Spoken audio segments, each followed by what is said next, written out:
감사합니다. 자, 오늘 8월의 첫째 주일 예배를 함께 또 하나님께 모셔드릴 텐데, 여러분 오늘 예배를 통해서 또 말씀을 통해서 하나님 만나시고 하나님 음성 듣고 돌아가신 시간 될 수 있기를 축복합니다. 노사연이라고 하는 가수 아시죠? 예, 크리스찬 가수인데 그 가수가 불렀던 노래 중에 만남이라는 그런 가사가 있죠. 우리 만남은 우연이 아니야. 여러분, 우리의 만남은 우연이 아닙니다. 하나님의 뜻입니다. 그렇죠? 근데 이 만남 가운데 특별한 만남들이 있습니다.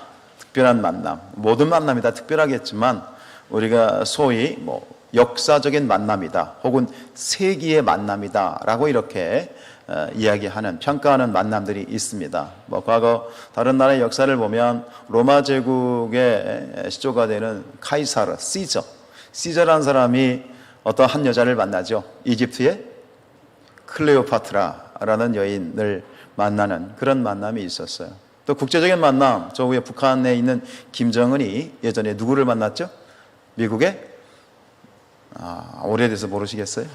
트럼프를 만난 적이 있죠. 트럼프. 그런 어떤 국제적인 만남도 있고, 우리나라 예를 들어서 이성계라고 하는 사람이 정도전을 만났다. 그런데 오늘 우리가 이제 보고 있는 본문 속에서 보고 있는 이 만남, 사도 베드로와 이방인 로마의 백부장인 누구요? 고넬료의 만남. 이 만남도 하나님의 경영하시는 하나님의 구속사의 어떤 흐름 속에서 굉장히 중요한 만남입니다.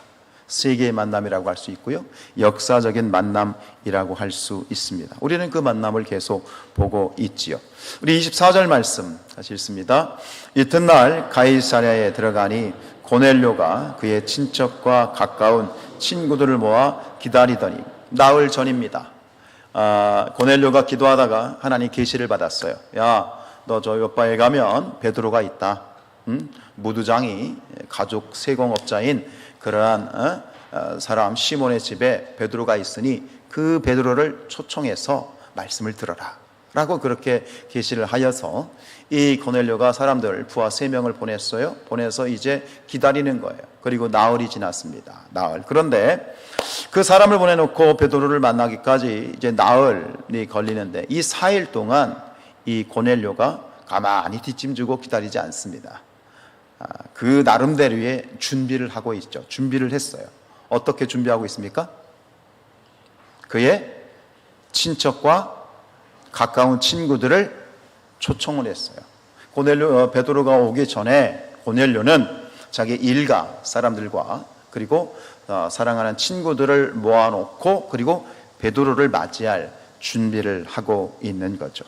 이 모습을 보면서 결국은 이 지금 고넬료가 하나님의 사람인, 하나님의 말씀의 대언자인 베드로를 기다리는 그런 마음의 자세와 그리고 정성을 엿볼 수가 있습니다. 그럴 때가 있습니다. 저희 교회도 1년에 2번 전반기와 후반기 대신방을 하게 됩니다. 전반기 봄 신방은 가가호 방문하는 신방이고, 후반기는 이제 목장별로 신방을 하는데, 목장이 이제 그 가정에 신방을 가면 이 신방을 받으시는 성도님이 어떠한 마음가짐을 가지고 신방을 받는지 보입니다. 보입니다. 근데 그 중에 특별히 감동이 되고 또 축복이 되는 그러한 신방의 케이스가 있는데, 그것은 여러분 자녀들 보면 집에서 함께 보는 자녀들이나 어떻게 가까이 사는 자녀들 얼굴 보기 쉬워요, 어려워요? 자녀들하고 전혀 안 만나시나 보죠. 아이들 같은 집에 살아도 애들 얼굴 보기가 어렵다라는 얘기를 많이 합니다. 객지 나가서 사는 건 말할 것도 없고요. 저도 2 아들이 있지만 아이들 1년에 몇 번 볼까 말까 합니다. 근데 그 신방을 받으실 때 보면 그렇게 자녀들, 정말 얼굴 보기 힘든 바쁜 자녀들을 다 오라고 그래. 오라 해가지고 일정 맞춰놓고 이제 앉아서 담임 목사의 신방을 기다리는 그 모습을 보면 마음이 참 감동이 되지. 근데 그 감동이 저의 감동이겠어? 누가 감동하실까? 하나님이 기뻐하시는 거예요. 왜? 담임 목사가 신방하는 게 아니거든. 지금 늘 말씀드린 신방이라고 하는 것은 담임 목사가 가는 게 아니라 하나님이 신방하시는 날이에요. 이런 어떤 믿음을 가지고 신방을 받아야 그 신방이 복된 신방이 되는 거거든. 근데 하나님을 기다리는 마음으로 그렇게 정성껏 준비하는 모습을 보면서 정말 감동이 돼요. 오늘 고넬료가 그런 모습이 아닐까요? 자, 드디어 베드로가 도착했네요. 25절입니다.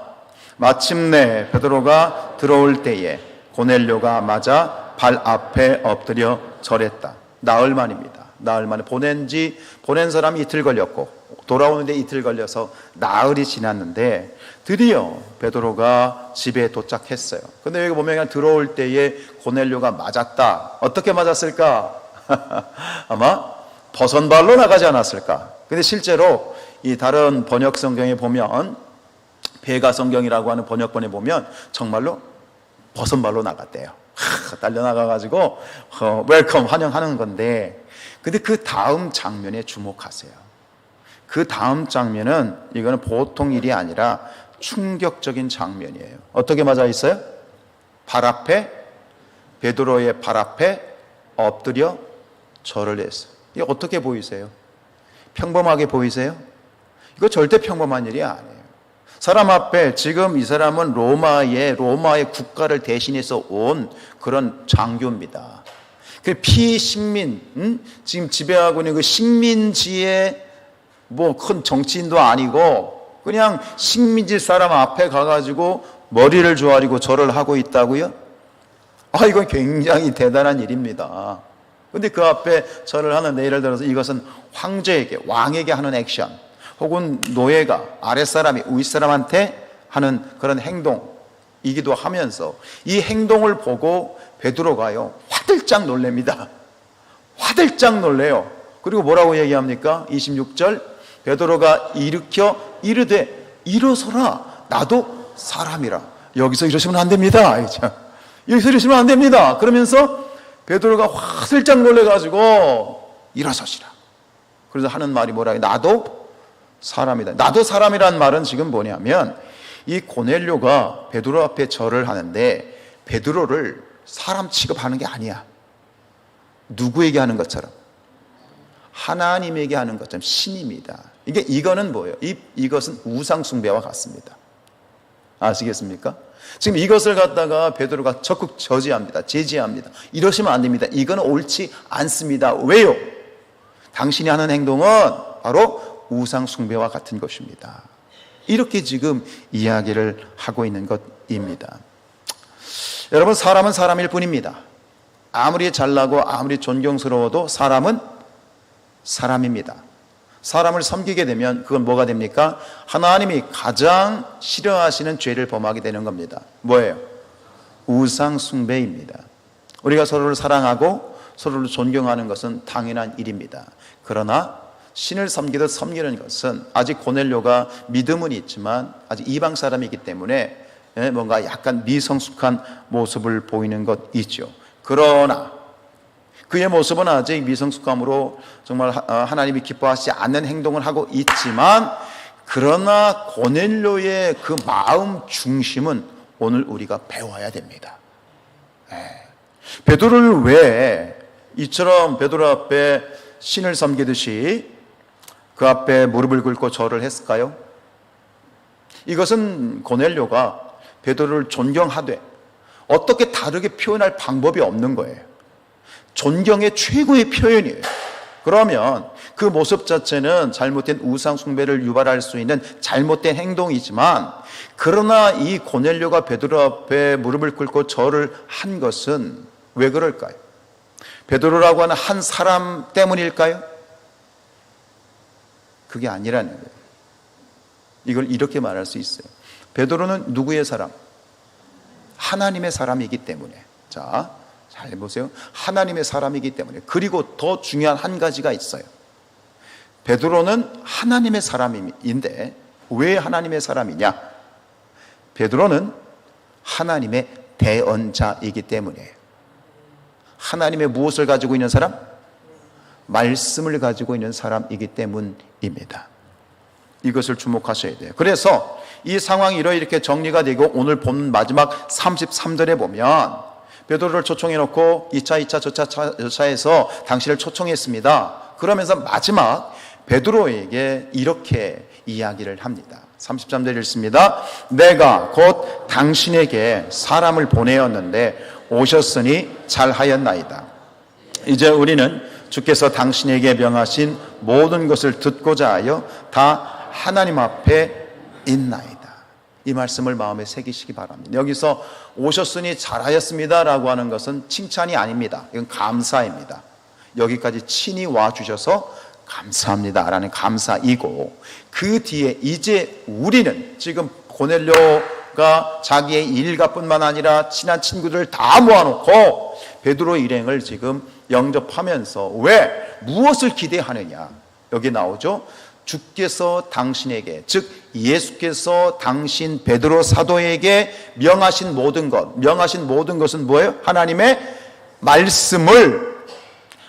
말씀을 듣고자 하여 누구 앞에? 지금 이 하나님인가요? 지금 누구 앞에 모여 있는 거예요? 베드로 앞에 모여 있는 거지. 근데 베드로를 여기서 마찬가지예요. 베드로를 지금 누구 취급하고 있는 거예요? 하나님 취급하고 있는 거예요. 잘못하면 베드로가 하나님과 동급이다, 그건 우상숭배지만 왜 베드로 앞에 모였는데 하나님 앞에 모였다고 하느냐? 베드로는 무엇을 가지고 있는 사람? 하나님의 말씀을 가지고 있는 사람이에요. 그리고 다 친구들을 모아놓은 이유도 단순히 베드로 그 사람 하나 구경하려고, 무슨 저기 동물원의 원숭이처럼 베드로를 어떻게 생겼나 구경하려고 모인 게 아니야. 베드로가 왔을 때 무엇을 기대한 거예요? 베드로의 입을 통해서 주시는 하나님의 대언되어지는 말씀을 기다리고 있는 거예요. 여기에 지금 이 이야기의 핵심이 있습니다. 여러분, 우리는 언제나 하나님 앞에 있습니다. 집에 있든지 길거리에 있든지 뭐 시장에 있든지 직장에 있든지 우리 늘 하나님 앞에 있어요. 하나님 앞에 있다는 얘기는 어디에나 하나님이 계시다는 얘기예요. 내가 찜질방에 있어도 누가 계셔? 내가 빨가벗고 있어도 누가 계셔? 하나님이 계셔. 하나님은 무소부지하신 하나님이에요. 언제 어디서나 하나님은 모든 곳에 계시고, 그렇기 때문에 우리는 예배당 와서 여기 예배를 드려야만 하나님 앞에 있는 것이 아니라 우리는 하루 24시간 늘 하나님 앞에 있고 하나님은 나를 보고 계시고, 근데 그럼에도 불구하고 오늘 이 고넬료의 말은 우리가 다 하나님 앞에 있다라고 하는 이 말은 굉장히 중요한 어떤 자신의 고백이 담겨 있는 거예요. 하나님 말씀을 가진 자, 말씀 앞에 있습니다. 그 말씀을 들려 주십시오. 하나님 말씀을 들려 주십시오 하는 간절한 고백이 담겨 있는 거예요. 여기서 이 고넬료는 하나님을 경외하는 사람이다 그랬어. 사랑하는 여러분들이요, 하나님을 경외하셔야 됩니다. 경외란 말은 다른 말은 무슨 얘기냐면 하나님을 두려워한다는 얘기예요. 당연히 여러분은 하나님을 경외하시지요? 하나님 경외하시지요? 그러면 하나님을 경외한다라고 하는 증거가 무엇이냐? 많은 것들이 있겠지만 하나님을 경외하고 하나님을 두려워한다는 것은 두 가지로 실제적인 우리의 삶에 적용이 가능합니다. 첫 번째, 하나님, 그죠? 하나님의 사람, 하나님의 특별한 부르심을 받고 파송을 받은 하나님의 사람에 대한 태도, 그리고 두 번째, 하나님 말씀을 대하는 태도.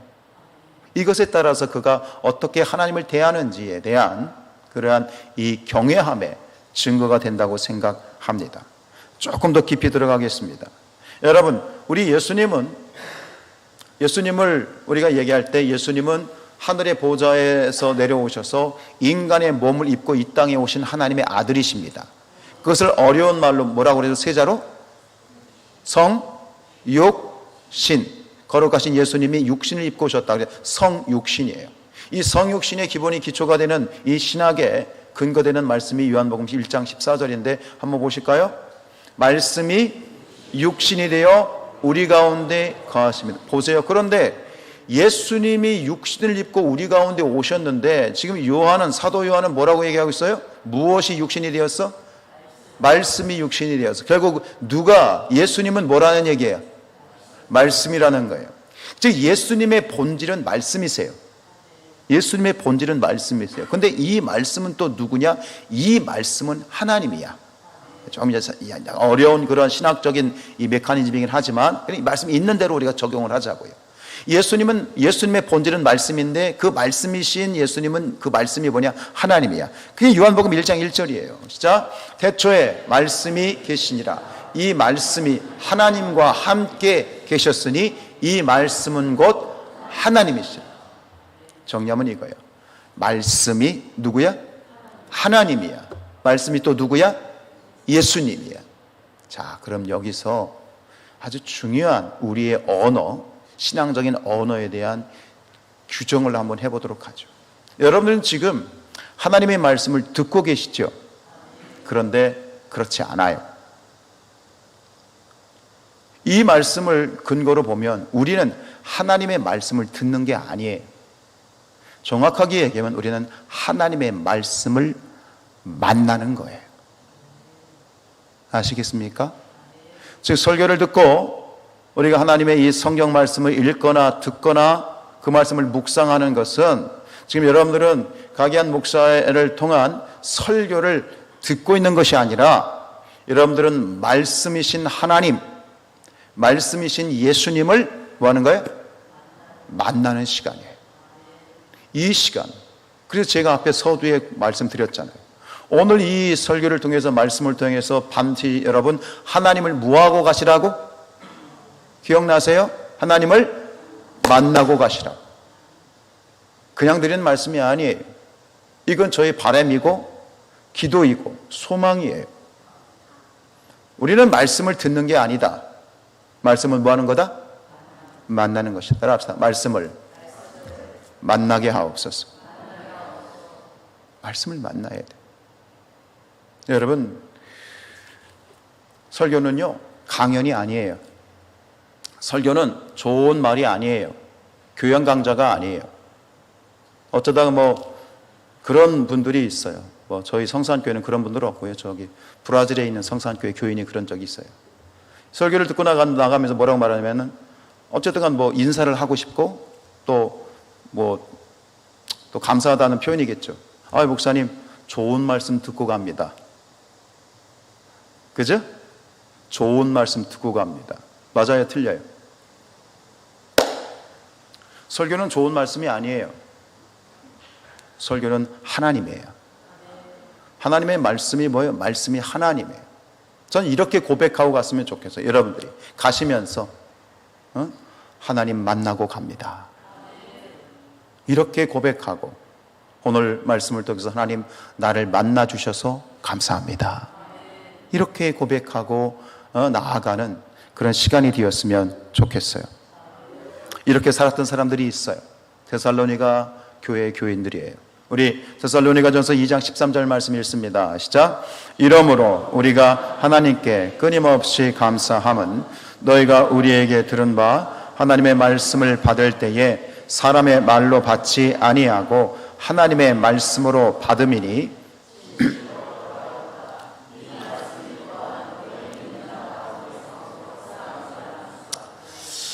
지금 이 말씀을 과거에 악용을 했던 그런 사례들이 있어요.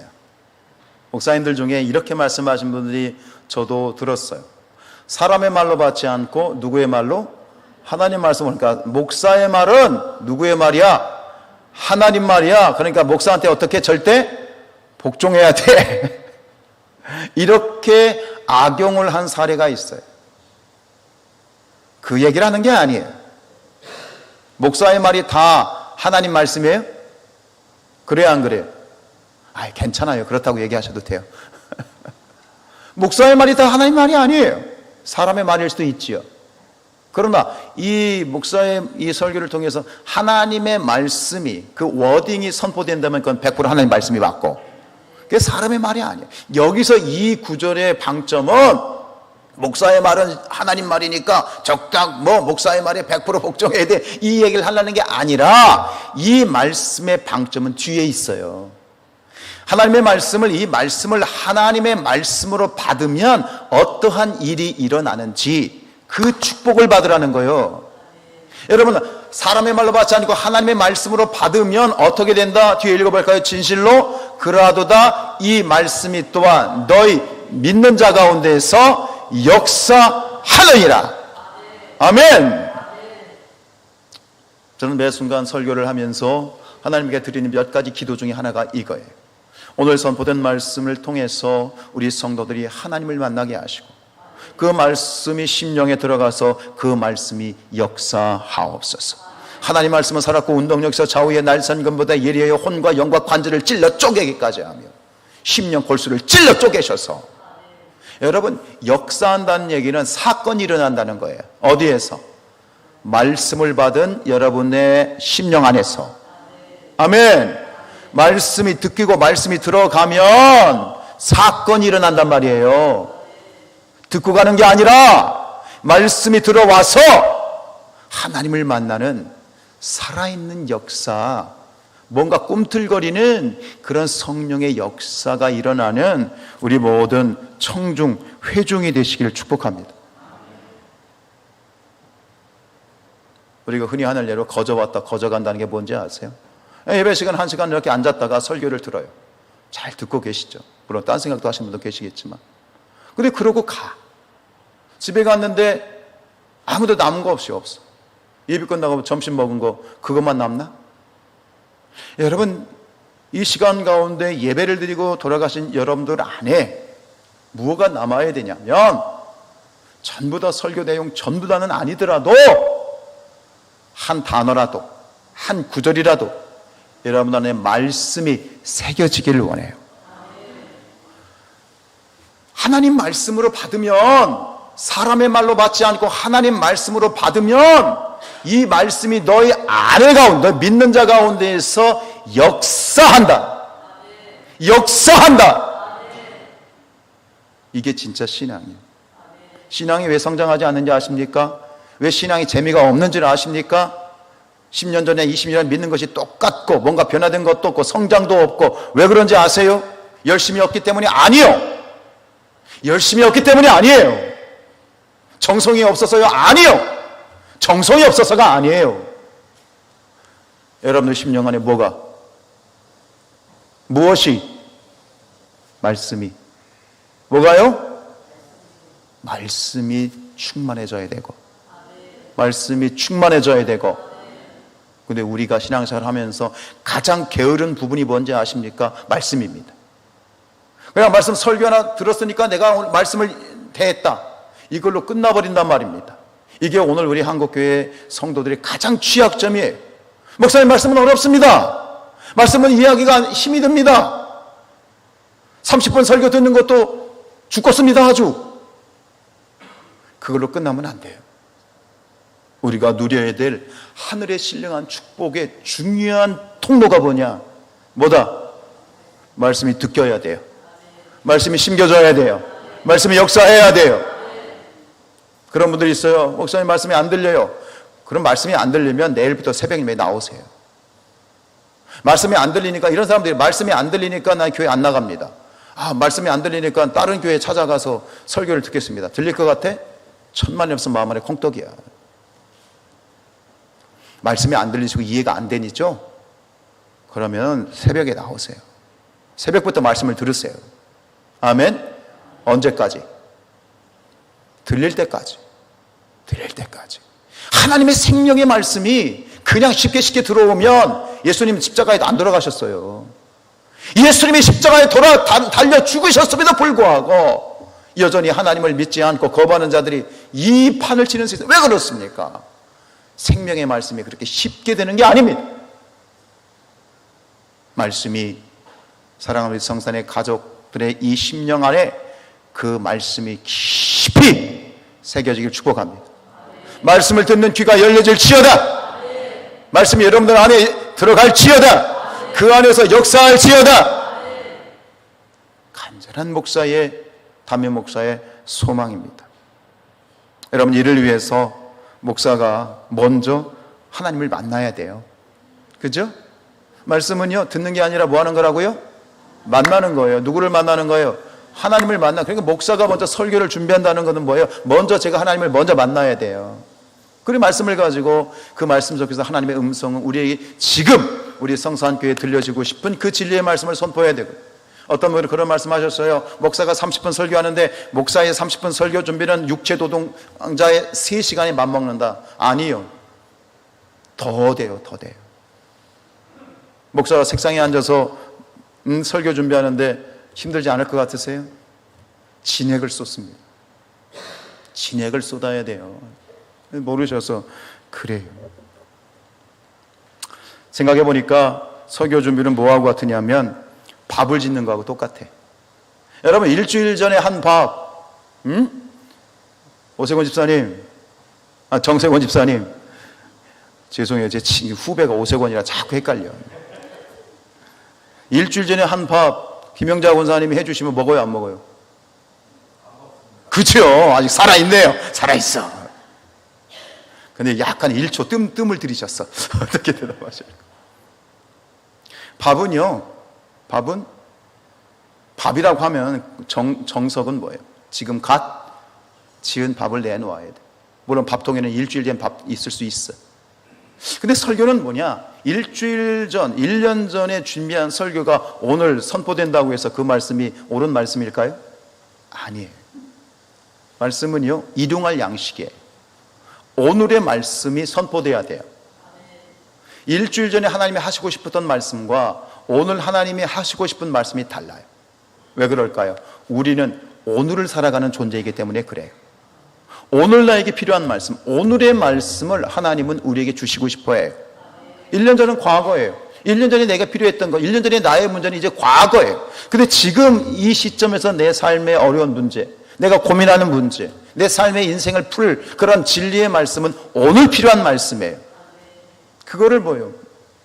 목사가 받아야 되는 거야. 오늘 필요한 말씀을 목사가 받아서 그 말씀을 나누고 선포하고, 그리고 그것이 오늘의 양식이 되어서 오늘을 살아갈 수 있는 문제. 여러분, 재미있는 사실은 그거예요. 여러분, 똑같은 말씀을 요즘 우리 성도들이 100명이 앉아있다고 봐요. 100명이 똑같은 본문을 보면 그럼 100명이 똑같은 말을 하나요? 그래요, 안 그래요? 다 달라요. 똑같은 본문인데 100명이 그 말씀을 보고 느끼고 감동받고 은혜 받는 게 다 달라요. 이게 말씀이 살아있는 거예요. 할렐루야. 그래요. 여러분, 저 주부들에게 여쭤봅니다. 주부들이요, 어떤 밥이 제일 맛있죠? 괜찮아요. 솔직히 이야기하세요. 우리 여자분들에게 물어볼게요. 주부들에게. 어떤 밥이 제일 맛있어? 같이 있는 밥? 틀렸어. 허만성 원사님. 남이 해주는 밥이 제일 맛있지. 뭔 얘기냐면 그만큼 매일 힘들다는 거예요. 목사의 설교 준비를 이해하시라. 왜? 매일 밥을 새로 해야 돼, 목사가. 그 밥이 뭐 그냥 소뚜껑에다가 쌀 집어넣고 누르면 되는 게 아니라 하나님하고 앉아가지고 계속 영통을 해야 되기 때문에 힘든 거예요. 여러분, 오늘 그 말씀, 살아있는 그 말씀을 받고 그 말씀이 우리 안에 역사할 수 있기를 축복합니다.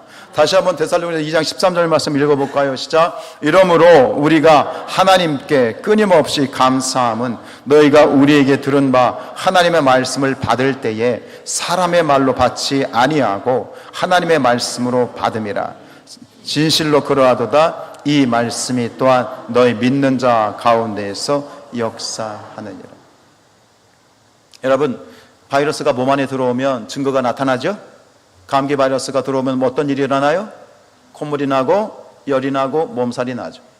저는 이게 100% 정확한 비유는 아니겠지만 마찬가지로 말씀이 내 안에 들어오면, 바이러스가 내 안에 들어오는 것처럼 성령의 검인 말씀이 들어오면 내 안에 사건이 일어나는 거예요. 아멘이에요? 증상이 나타나는 거예요. 이랬으면 좋겠어요. 오늘 그게 바로 이겁니다. 고넬료의 집에 베드로가 찾아왔어요. 나와서 그렇게 기다리던, 아기다리 고기다리던 하나님의 말씀이 선포됐어요. 그리고 그 말씀이 선포될 때 저는 이렇게 생각돼요. 성경은 그런 표현이 없지만 고넬료와 그 친구들과 일가 사람들이요, 베드로가 말씀을 선포할 때 마치 이 솜이 물을 흡수하듯이 하나님의 말씀이 쫙 그들의 심령에 파고들었어요. 그 안에 들어갔어. 그랬더니 어떤 일이 벌어져요? 사건이 벌어지는 거예요. 역사가 벌어지는 거야. 한번 보세요. 44절입니다. 시작. 베드로가 이 말을 할 때에 성령이 말씀 듣는 모든 사람에게 내려오시더니, 당연하다고요? 절대요. 유대인들은 절대 일어날 수 없다고 생각한 일이 일어난 거예요. 유대인들은, 이방인들은 외인들이기 때문에 이방인들이 하나님의 성령을 받고 저들이 예수를 믿고 구원받기 위해서는 반드시 할례를 받아야만 돼. 이방인들에게는 성령이 내릴 수가 있어 없어? 절대 없다고 생각했어요. 절대 안 된다고 생각했어요. 근데 그들이 생각했던 그 절대가 무너진 거예요. 할례 받지 않았음에도 불구하고 그대로의 이방인들, 개 취급받고 죄인 취급받던 이방인들에게 베드로가 말을 할 때에, 그들이 말씀을 들을 때에 성령이 모든 자들에게 임하였더라. 뭔 얘기예요? 방언을 하고, 그들이, 누가? 이방인들이 방언을 하고 성령의 역사가 나타나고 예언을 하고 은사가 나타났더라. 어마어마한 일입니다. 어마어마한 일입니다. 여러분, 오늘 이런 역사가, 이런 체험이 오늘 사랑하는 성산교회, 우리 성산교회 공동체 안에 바로 말씀을 받는 그 자리에서 일어나기를 축복합니다. 말씀을 받는 그 자리에서.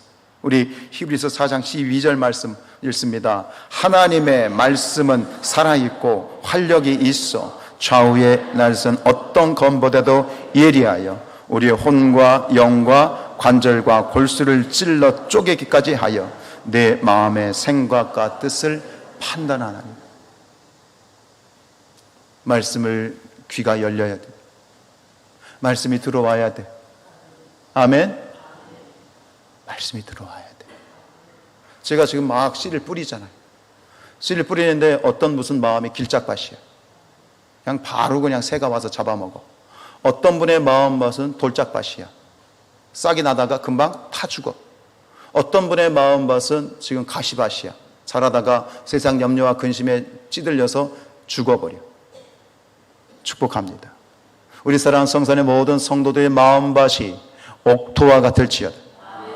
말씀이 뿌리를 내리고 자라서 30배, 60배, 100배의 놀라운 성장과 성숙과 그런 풍성한 은혜를 체험하고 서로 이 은혜에 겨워서 서로 간증하고 서로 얘기하고 싶고. 이게 어디서부터 시작된다고요? 뭐가 신경이 된다고요? 뭐가요? 말씀이요.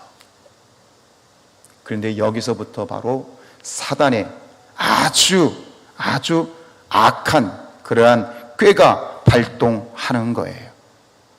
여러분, 성도가 이 말씀에 대해서 우리를 속이는 게 있는데 그게 뭔지 잘 들으세요. 다른 것으로 말씀을 받는 거를, 말씀을 대체하는 거야. 무슨 얘기냐면 매주일 모든 예배에 내가 개근을 해. 주일 예배, 수요일 예배, 우리는 금요일은 없으니까 수요 예배, 목장 예배 다 열심히 예배에 개근을 해. 또 하나님 앞에 드려야 될 의무를 다해. 11조 드리고 하나님께 드려야 할 모든 차원하는 예물들을 열심히 하나님 앞에 헌신을 해드려. 그리고 교회에서 주방에서 열심히 일하고, 기도도 정말 뜨겁게 기도하고, 찬양도 다 뜨겁게 정말 하나님 앞에 전심으로 찬양해.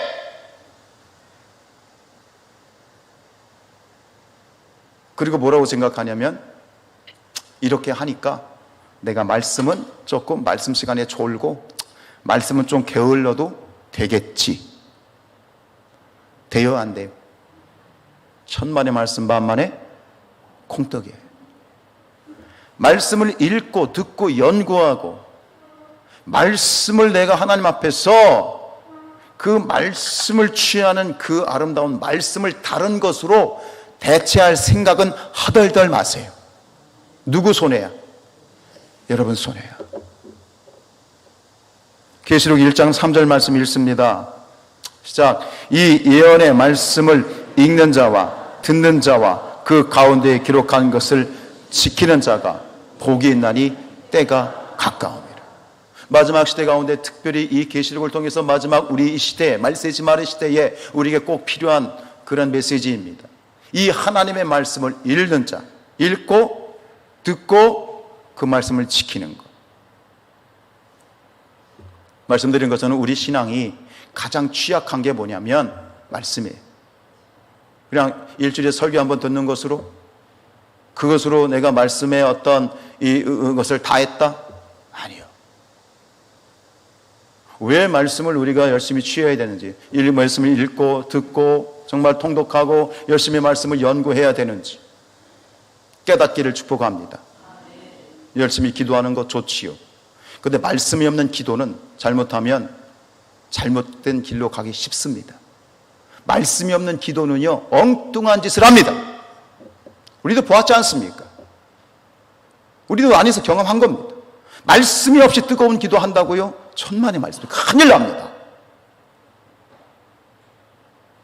사랑하는 여러분들이요, 말씀을 그 어떤 것으로도 대체하시면 안 됩니다. 말씀의 능력, 말씀의 은혜, 말씀의 그 놀라운 비밀을 소유하고 체험하고, 우리의 여러분들이 우리의 신앙이 더 재밌기를 원하십니까? 신앙이 성장하기를 원하십니까? 목사님, 나는 80이 넘고 90이 다 됐는데 뭘 그런, 아니요. 나이 핑계 대지 마시고 말씀을 듣고 읽고 묵상하고 연구하고 그 말씀을 통해서 우리에게 부어주시는, 끝까지 부어주시는 그 천국의 놀라운 일들을 이 말씀을 통해서 여러분들이 소유하시고 누리시고, 하루를 살아도 내일 망해도 우리가 제대로 살아야 되는 거 아니에요? 아멘이에요?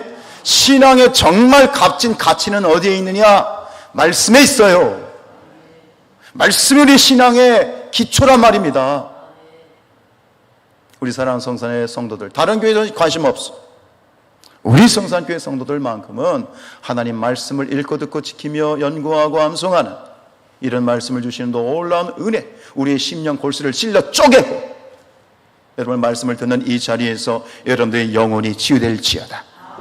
말씀을 듣는 이 자리에서 말씀이 들어가면 여러분의 육신의 병이 치유되는 거예요. 여러분 육신의 모든 질병들이 떠나갈지어다. 마음의 염려, 근심, 걱정이 떠나갈지어다. 이게 말씀이 들어왔을 때 역사하는 거예요. 내가 아멘한다고 되는 것이 아니라, 내가 의지로 되는 것이 아니라, 말씀이 들어오면 말씀이 역사하셔서 이 안에서 성령이 역사하시는 거예요. 이 놀라운 하나님의 축복을, 천국의 은혜를 누리는 우리 말씀의 사람들 되시기를 주님의 이름으로 축복합니다. 우리 찬양합시다.